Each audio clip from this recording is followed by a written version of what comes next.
Hello, my name is Hayden Grimmett. I'm a third-year ECE student, Electrical and Computer Engineering, at Virginia Military Institute, and this is my 3-volt Tesla coil. As you can see, I'm running on D batteries, but it can run even as low as AAA or AA, depending on what you have available to you. The Tesla coil itself has a top load, which is a doorknob I found at Home Depot. A magnetic 32 gauge magnetic wire secondary that has around 450 to 500 turns, maybe 475. A 14 gauge copper wire down here that has about 6 to 7 turns on it. All contacts secured with brass bolts. And this Tesla coil runs on 3 volts because it uses a transformer circuit from a electric fly swatter. So let's go to the guts. The guts of this Tesla coil consists of a capacitor bank that consists of 3.9 nanofarad capacitors, all rated for 3 kilovolts. A spark gap that has more or less a millimeter of space in between it, which can be adjusted using a flathead screwdriver and twisting one side of the screws.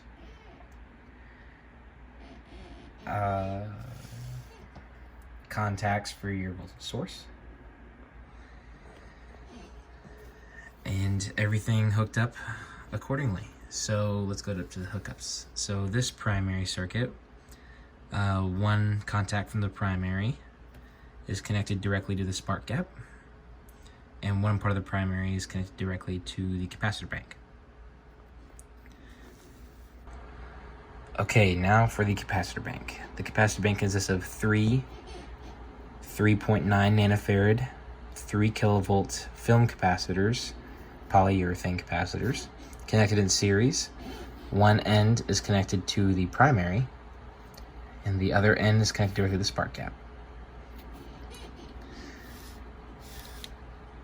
For the fly swatter transformer circuit, one high voltage lead goes to one side of the spark gap, and one high voltage lead goes directly to the other side of the spark gap. Very simple.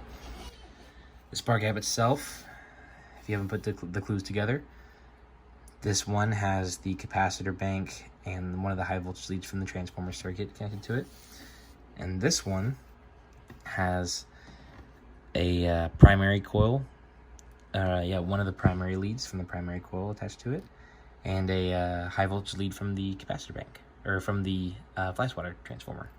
Easy enough.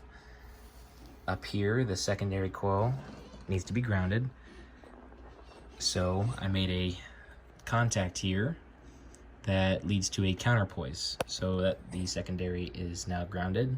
I ran the secondary through and around the base and secured it with aluminum foil tape. Demonstration.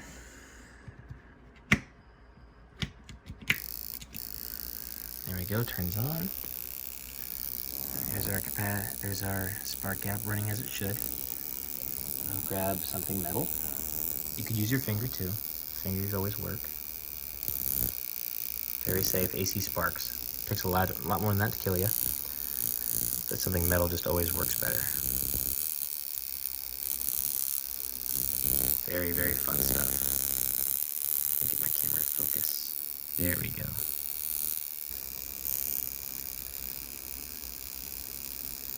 Cool stuff. It's going to flicker at the rate that the spark gap is flickering, because that's what everything's timed off of. Pretty cool stuff, right? Alright, and that is my 3-volt Tesla coil.